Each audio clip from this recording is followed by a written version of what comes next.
Respuesta agresiva de la Europa del Este. Golpe a China desde un ángulo inesperado. ¿Qué es más importante, la libertad o el dinero? Hoy intentaremos analizar estas preguntas. No podremos responderlas, pero ayudaremos a entenderlas. La división del mundo en proveedores y consumidores recibe una respuesta como un boomerang de parte de China, India y Rusia. Empiezan a sentir lo que significa ofender a un cliente. Aquí está la primera ley de los negocios. El cliente debe estar satisfecho, el cliente debe estar feliz. Entonces, tanto el vendedor como el proveedor también serán felices. No hay nada más tonto que organizar un sindicato de proveedores teniendo competidores que alegremente tomarán lo que tú haces y lo ofrecerán a otros precios si tú empiezas a subirlos. No se puede inventar nada más tonto, pero como pueden ver, lo inventaron.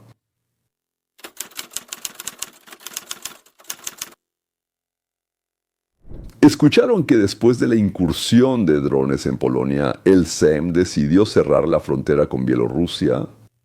Pusieron alambre, instalaron barricadas, desplegaron soldados. Bueno, ¿y ustedes qué dicen? ¿Están ahí? Pues sí, Bielorrusia, la frontera con Polonia, ¿a quién le importa? Sí, bueno, si lo piensas, de verdad, si lo piensas no es cualquier cosa, sí, si lo piensas no es algo sin importancia, es algo grande. Polonia cerró la frontera con Bielorrusia por tiempo indefinido, rompiendo así unos vitales 25.000 millones de euros al año. Que frenaron 23.000 millones anuales, la arteria de transporte entre... Pero en Bielorrusia, en realidad, no hay tanta mercancía, ni la hubo, y no aparecerá en un futuro cercano. ¿De dónde, Travishki? La ruta comercial entre China y la Unión Europea, vaya. China y Europa, así que eso es. Y los europeos acaban de imponer aranceles a, bueno, llamémoslo así, el petróleo chino. Bueno, y también el gas, ¿sí? Que viene de la India y de China, rechazando comprarlos. Y ahora es esto es Polonia. Bueno, no fue decisión de ella sola, señores, no fue por sí sola. Esto no es una coincidencia, por supuesto. Año 2024 no es coincidencia. Esto es una indicación directa de que los intereses geopolíticos prevalecen sobre la lógica simple, sobre las realidades económicas simples, si quieren, y también sobre los intereses económicos. El gobierno polaco afirmó que la decisión se relacionaba originalmente con la observación de los ejercicios militares ruso-bielorrusos. Zapad 2025, Rusia y Bielorrusia invitaron a observadores extranjeros, como es habitual en estos ejercicios. Pero incluso después de la finalización de estas maniobras, Polonia decidió mantener la frontera cerrada. Cita, hasta que la situación no sea completamente segura, hasta que termine la guerra en Ucrania, hasta la ruptura, editor, Rusia con China, editor de subtítulos, hasta la muerte de Putin, corrector. ¿Hasta cuándo? Año 2003. Esta ruta, que cruza China, Kazajistán, Rusia, Bielorrusia y llega a Polonia, representa el 90% del transporte ferroviario de carga entre China y la Unión Europea. En el último año, el comercio en este corredor ha aumentado drásticamente.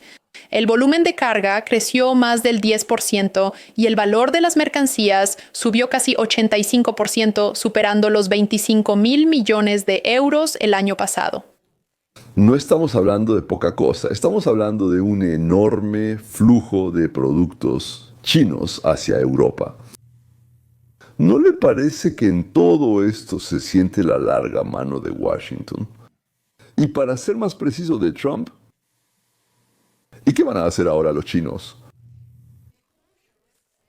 El cierre corre el riesgo de desviar el comercio hacia el sur, a través de Kazajistán, el Mar Caspio y el Mar Negro, y luego hacia el sur de Europa o Turquía. Y esta ruta alternativa es mucho más cara y mucho más lenta. Esto implica que los productos chinos costarán más y los competidores tendrán más oportunidades de sacar a China del mercado en algunos sectores y productos. Y de todo esto tiene la culpa Rusia y su guerra contra Ucrania. Aproximadamente 10.000 conductores de camiones de Bielorrusia que trabajan para empresas de transporte polacas ahora están prácticamente atrapados. Estas personas están atrapadas, están en un estado de incertidumbre, no pueden cruzar la frontera con Polonia para regresar al trabajo o no pueden volver a casa. Toda la carga, incluidos medicamentos, alimentos y suministros urgentes, está detenida. Además, se está echando a perder en camiones, contenedores y vagones. ¿A dónde correrán los chinos? Cerca está Lituania, está Estonia. Allí no hay un sistema ferroviario tan potente y ramificado. Allí revisarán mucho tiempo en la aduana. Son pequeños e incómodos, pero lo más importante es que a Estonia también entraron los Mikoyan Gurevich rusos. Una de las mayores crisis entre la Unión Europea y Moscú se está desarrollando en el puente fronterizo de 162 metros que conecta Narva en Estonia e Ivangorod en Rusia. Hoy en este puente solo hay sombra de amarga ironía y una tormenta próxima, porque el 19 de septiembre de 2025, el gobierno de Tallinn tomó la histórica decisión de cerrar las puertas de este puente de la amistad. No solo está cerrado temporalmente, seguirá así indefinidamente hasta que termine la guerra en Ucrania. Este es el resultado de la incursión de 3 supuestos MiGs perdidos, que durante 12 minutos volaron a lo largo de la costa de Estonia sobre aguas territoriales estonias. Es decir, se detienen los cruces hacia y desde Rusia hasta que termine la guerra con Ucrania. La chispa que provocó esta decisión surgió en el cielo báltico ese mismo día. 3 cazas rusos, Mikoyan Gurevich, 31 violaron el espacio aéreo de la Alianza pese a las advertencias de la OTAN y radares estonios. No fue casualidad ni un desvío de ruta, sino una provocación deliberada y muy peligrosa del Kremlin. Estonia respondió a esta persecución aérea construyendo un muro concreto y permanente en su territorio, visible para todos. Desde entonces, el puente de Narva jamás volverá a ser igual. Se colocaron grandes portones de acero retráctiles y erizos antitanque de concreto en los cruces fronterizos para autos, junto al ruido de la maquinaria de construcción. Las escenas vistas en la frontera polaca se repetían en el norte del Báltico. Pero la mano ganchuda del imperialismo también alcanzó a Estonia. ¿Continuará?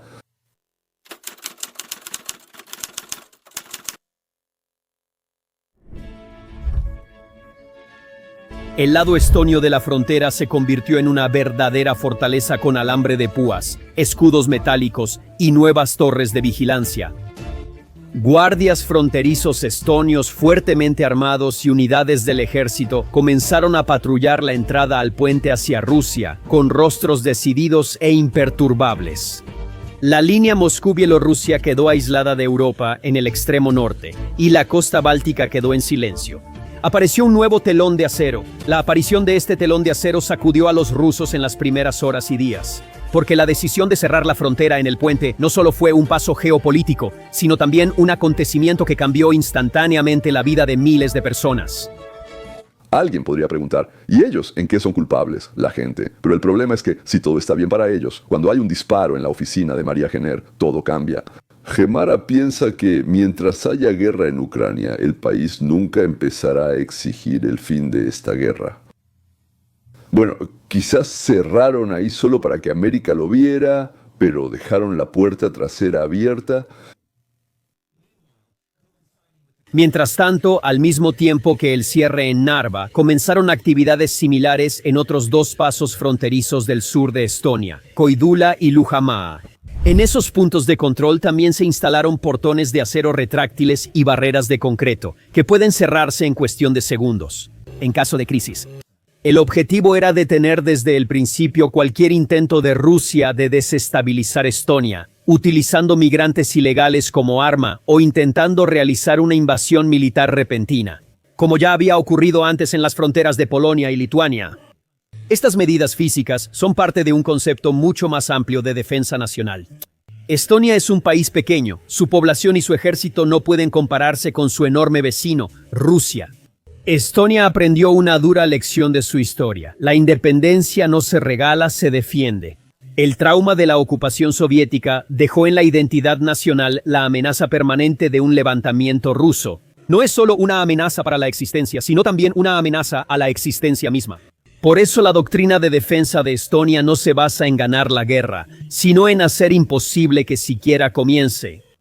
Estonia se ha cerrado a Rusia, Polonia se ha cerrado a Rusia y parece que Finlandia está tomando medidas similares. Estonia y Lituania son cruces ferroviarios alternativos para los productos chinos. Cuando hay demasiados trenes pasando por Polonia, los desvían hacia, digamos, el Báltico para entregarlos en el norte de Europa.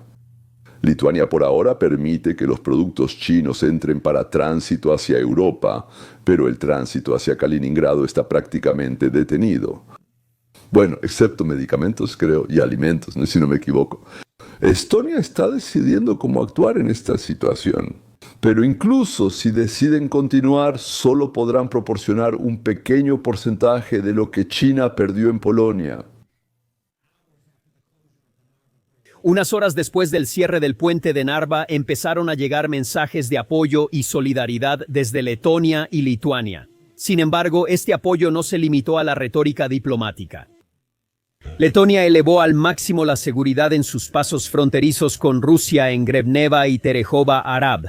Mientras tanto, se enviaron más unidades de gendarmería y ejército a la frontera. El gobierno letón también anunció su decisión de acelerar la instalación de barreras físicas que podrían cerrar los pasos fronterizos en cuestión de segundos en caso de crisis. De manera similar al enfoque de Estonia, Lituania, que quizás sea la más vulnerable geográficamente de los tres países bálticos, adoptó una postura aún más estricta, albergando el corredor de Suwałki, vital para la OTAN. Al quedar entre Kaliningrado y Bielorrusia, Lituania vio las acciones de Estonia como un llamado a actuar, no solo una advertencia. Vilna aumentó de inmediato el personal en los principales pasos fronterizos con Bielorrusia, como Medininkai y Laborishkes, y decidió incrementar la frecuencia de los ejercicios militares conjuntos con Polonia en el corredor de Suwałki. Estas acciones simultáneas crearon un muro báltico. Rusia ya no enfrentaba a países débiles y aislados. En cambio, se enfrentó a un frente unido que se extendía desde Estonia hasta la frontera sur de Lituania, coordinado tanto militar como políticamente. Los problemas con los países bálticos y Polonia son relativamente pequeños para China, pero cuando la gota cae una y otra vez sobre la cabeza, la gota termina por desgastar la piedra. Y China va a estar muy atenta a esto porque la guerra comercial de Trump está perjudicando la economía china. La economía se desacelera, baja producción en fábricas, poco gasto, mercado laboral inestable, desempleo al alza y salarios estancados. En agosto, el desempleo en China subió al 5.3%, su nivel más alto en 6 meses. El desempleo juvenil alcanza casi el 19%, otro récord, y la guerra comercial ya muestra su impacto. Exportaciones de China a Estados Unidos bajaron 33% en agosto. Recuerden que Estados Unidos es el mercado más grande para China. En 2024, China exportó bienes por más de $500,000 millones en un año. Por eso, una caída del 33% en un solo mes es un golpe serio. La economía de China enfrenta dos problemas, uno externo y otro interno. El externo es la guerra comercial de Trump. Los aranceles afectan a las exportadoras chinas, que pierden presencia en su mayor mercado, Estados Unidos. El segundo problema es la desaceleración interna en China. El sector inmobiliario atraviesa una crisis. Los consumidores y la confianza inversionista han caído y el mercado laboral es incierto. Los chinos ahorran más y gastan menos, lo que reduce la demanda y agrava el problema. La desaceleración en China preocupa más que la baja en el consumo.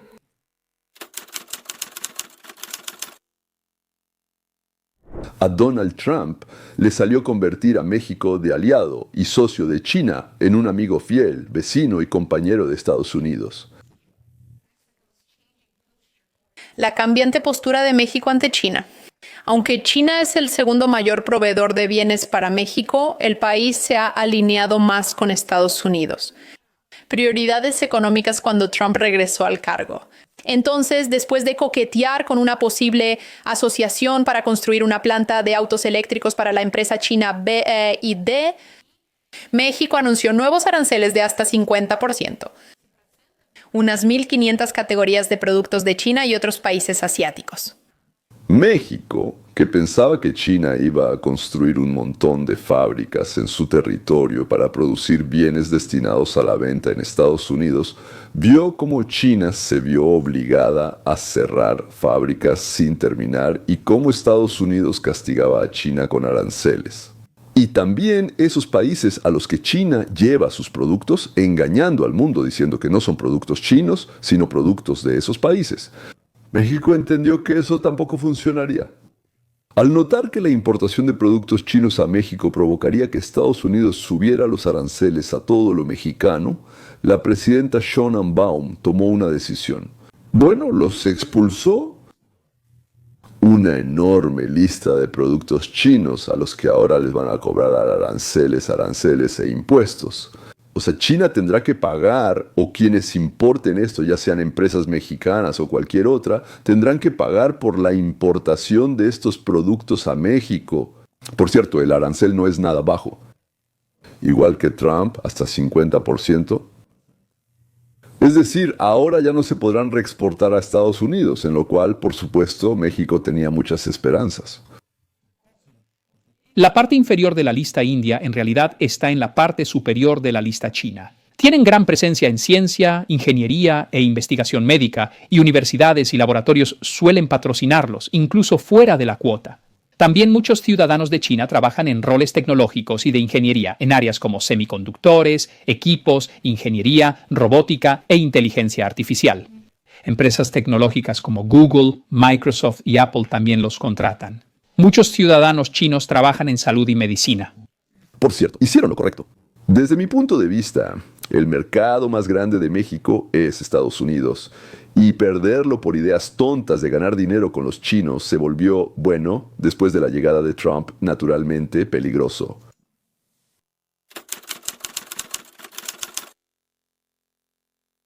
¿Qué significa todo esto, tiempo? Esto implica un golpe conjunto de Europa, Estados Unidos y México contra China y también contra Rusia, tiempo. Si por apoyar la guerra en Ucrania la economía de China empieza a colapsar, su apoyo a Rusia se irá acabando poco a poco. Todos lo entienden, incluidos chinos y rusos.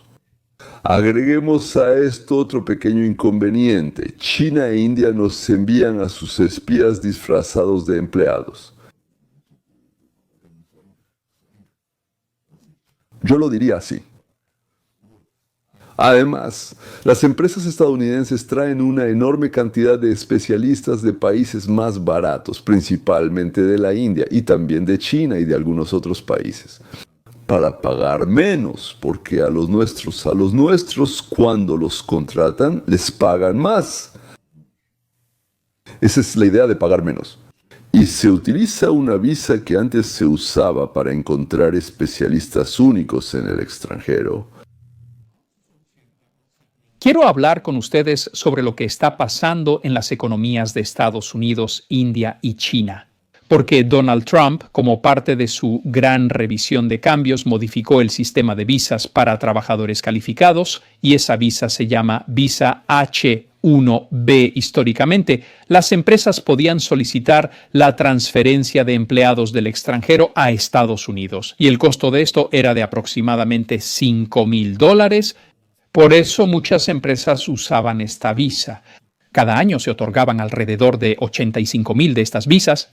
Sin embargo, Donald Trump ahora está endureciendo este acuerdo e impuso una nueva tarifa de $100,000 para todas las nuevas solicitudes, lo cual obviamente es más de 20 veces el costo histórico. Porque de todos modos, tienes que pagar $5,000 adicionales y esto afectará de manera desproporcionada a los trabajadores indios y chinos que se mudaron de la India y China a Estados Unidos. La visa HB1, como mencioné, permite a los empleadores estadounidenses contratar trabajadores altamente calificados cuando no pueden encontrar suficientes estadounidenses calificados. Históricamente se ha usado para eso.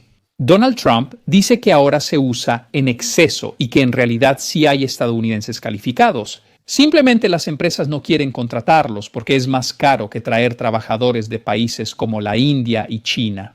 Y esto se utiliza más activamente en los sectores de tecnología, salud, ingeniería y finanzas. Actualmente existen límites para estas visas. Son 65,000 al año más 20,000 adicionales para personas que tienen el equivalente a una maestría o un grado superior en Estados Unidos. Así que, en total, se pueden otorgar 85,000 de estas visas cada año. Se otorgan por un periodo de 3 años, pero pueden ser extendidas hasta 6 años. Así que, si te otorgan una, puedes venir y trabajar durante los próximos 3 años, posiblemente hasta 6 años. Y como mencioné, el costo histórico era de entre $2,000 y $5,000, y eso solo en tarifas. Sin embargo, ahora hay un costo extra de $100,000, lo que claramente es un gran aumento. Déjame aclarar, los 5,000 eran para trámites de notarios y secretarios, y ahora, además de esos, habrá $100,000 más. Si decidiste contratar, digamos, por 3 años a un trabajador de la India y ahorrar, por ejemplo, $30,000 al año, ahora ya no obtienes ningún beneficio, y empezarás a contratar solo a quienes realmente necesitas. ¿Y a quién no puedes encontrar en Estados Unidos? Si es un especialista único, págale. Si no, aquí tienes un castigo. Por cierto, a mí en su momento, en algún año, ya era como el 78, tal vez 7. Me invitaron a Estados Unidos, a una organización que se llamaba Jewish Press. Se llamaba de una manera un poco diferente, de repente se me olvidó, ¿sí? Bueno, ellos tenían televisión, un canal, radio, varios periódicos, Israel Today. Sí, Israel Today, esa Jewish Press, Israel Today. Buscaban a alguien con experiencia trabajando con jóvenes y que hablara inglés y hebreo. Y que además pudiera hacer programas de televisión y radio para jóvenes. Encontraron a 2 personas así y al final me invitaron a trabajar con ellos. Ahí es donde, como se dice, trabajé durante 2 o no recuerdo, creo que incluso 3 años. Los indios fueron los mayores ganadores. Obtuvieron el 71% de todas estas nuevas visas. Más de 610,000 de ellas fueron otorgadas a trabajadores indios. China fue el siguiente mayor ganador con el 11.7%, un poco menos de 10,000 visas, y luego el resto del mundo representó el 17%. En total se emitieron 85,000. El sector donde más se emplearon trabajadores indios fue tecnología de la información, servicios y empresas de subcontratación. Empresas como Infosys, Tata Consultancy Services, Wipro, HCL y Cognizant traen decenas de miles de trabajadores indios al año, principalmente porque reciben salarios mucho menores que los trabajadores calificados equivalentes en Estados Unidos. Cognizant Technology Solutions, con sede en Estados Unidos y personal indio, fue el tercer mayor usuario y ofrece servicios y consultoría en tecnología de la información. Está compuesta por personal indio porque es mucho más barato que contratar empleados estadounidenses. Google está en cuarto lugar, seguido de Tata Consultancy Services, la mayor empresa de servicios de tecnologías de la información de la India. En Estados Unidos, miles de estas visas son clave para contratos de subcontratación. Meta es el 6º usuario más grande. Meta es la propietaria de Facebook, Instagram y WhatsApp. Microsoft ocupa el 7º lugar, seguida por Apple HCL América, que es la filial estadounidense de una empresa india de tecnologías de la información, e International Business Machines ocupa el 10º lugar.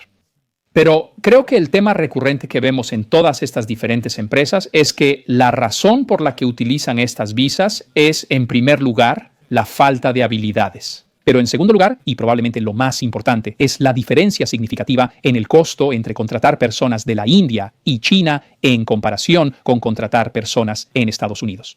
Y es por eso que lo hacen. Todo es porque era más barato.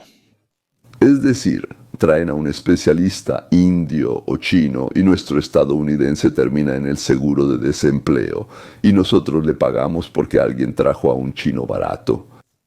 Bueno, quería publicar este video porque en los últimos meses hemos visto muchas iniciativas diferentes introducidas por Donald Trump que han perjudicado tanto a China como a la India.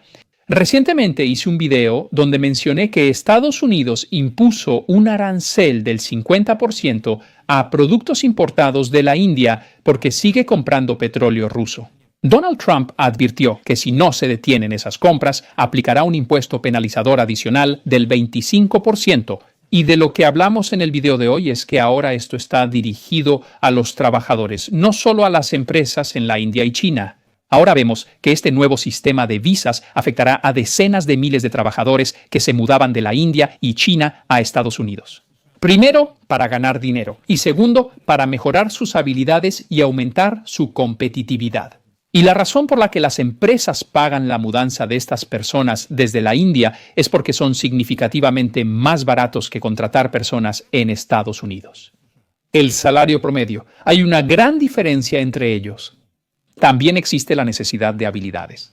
Entonces, algunos de estos trabajadores indios realmente tienen habilidades, por eso los traen. Lo que hizo Donald Trump fue imponer una tarifa nueva de $100,000, lo que básicamente significa que solo los mejores trabajadores seguirán siendo contratados usando este sistema. Porque no vas a traer a alguien que no tenga habilidades, a quien tengas que capacitar en el lugar, porque eso te va a costar mucho dinero por adelantado. Y por supuesto, la razón de esto es que Donald Trump quiere que los trabajadores estadounidenses sean contratados primero antes de traer gente de India y China. Pero esto va a tener un impacto realmente grande, no solo en esas personas, sino también en las economías de India y China, especialmente en la India.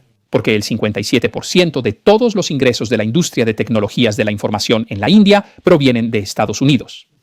Empresas como las que mencionamos, grandes usuarias de estas visas, son actores importantes en Estados Unidos. Porque es mucho más barato contratar a estas empresas para que se encarguen de todos tus sistemas de tecnologías, de la información de todo el software y de todo lo relacionado con eso. Porque es un proceso bastante laborioso si tienes personas que deben contestar llamadas, actualizar el software digital y simplemente administrar todo eso. Y por eso, contratar personas que son mucho más baratas obviamente tiene sentido desde el punto de vista comercial, en términos de ganancias y pérdidas. Pero Donald Trump no quiere que esto siga. Quiere que esos puestos sean para trabajadores estadounidenses. Trump es el presidente de Estados Unidos. La gente simplemente no puede entenderlo. Muchos creen ser presidentes del mundo o de su país, pero él solo es el presidente de los Estados Unidos de América, no del mundo. Lo eligieron para que mejorara nuestra vida aquí, nuestra vida en América en primer lugar. Eso es lo que realmente hace. Bueno, está bien como cereza del pastel, es algo pequeño pero agradable.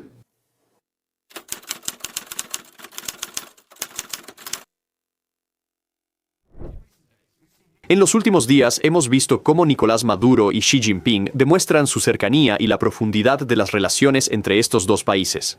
Basta con ver cómo Maduro se esforzaba por ser fotografiado el día del desfile de la victoria de China, una foto que proyectaba fuerza y apoyo al resto del mundo. Y por resto del mundo nos referimos a Estados Unidos. Sin embargo, China. Bueno, ¿qué puedo decir? Él mantenía un perfil bastante bajo. Muchas declaraciones de que intervenciones internacionales, pero poco dinero. Y no solo en la política, sino también en el ámbito económico. China protegió al gobierno bolivariano, pero últimamente se ha distanciado. Así que aquí, en Visual Economic, nos hicimos varias preguntas. ¿Por qué China y Venezuela fueron socios tan importantes? ¿Por qué Xi Jinping parece estar dejando de apoyar a Maduro en este momento? ¿Cómo afecta este problema a las economías de ambos países? En 2013, después de su controvertida victoria sobre Enrique Capriles, el dictador venezolano hizo las maletas y voló de inmediato a Pekín. Mientras varios países de América Latina, que no apoyaban a Estados Unidos, dudaban del nuevo presidente de Venezuela, China decidió aumentar su apuesta. Elevó las relaciones bilaterales al nivel de una asociación estratégica integral y otorgó no menos de $14,000 millones.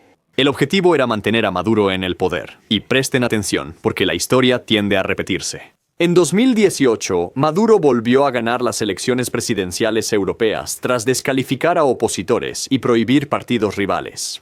Democracia al estilo bolivariano. El resultado es bastante predecible. Condena internacional, oposición indignada y la mitad de la región rechaza su reelección. Pero Pekín volvió a aparecer como un verdadero amigo, le brindó apoyo diplomático, abrió el grifo económico e incluso recibió a Maduro con honores en septiembre de ese mismo año. Pero eso no es todo. En 2019, cuando Juan Guaidó intentó tomar el poder con el apoyo de muchos países, China usó su derecho de veto en el Consejo de Seguridad de la Organización de las Naciones Unidas para bloquear el reconocimiento. La situación cambiaría sin el veto de China. Obviamente no, pero envía una señal clara. Obviamente, surge la pregunta, ¿qué interés tiene China en que Maduro no caiga? Y aquí la economía juega un papel clave. Venezuela es una gasolinera igual que Rusia, pero a estas alturas, probablemente ya todos lo saben. Pero hay un hecho que vale la pena recordar. Los chavistas destruyeron la producción de petróleo en su país.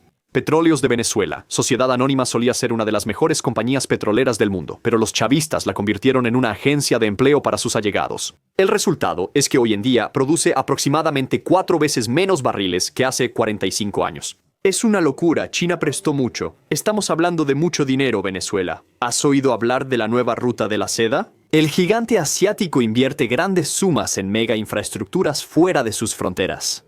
¿En qué gastó Maduro ese dinero? Es la pregunta que se hacen en Pekín. Mientras China ve el éxito de sus inversiones en otros países de América Latina, sus inversiones en Venezuela no han dado resultado.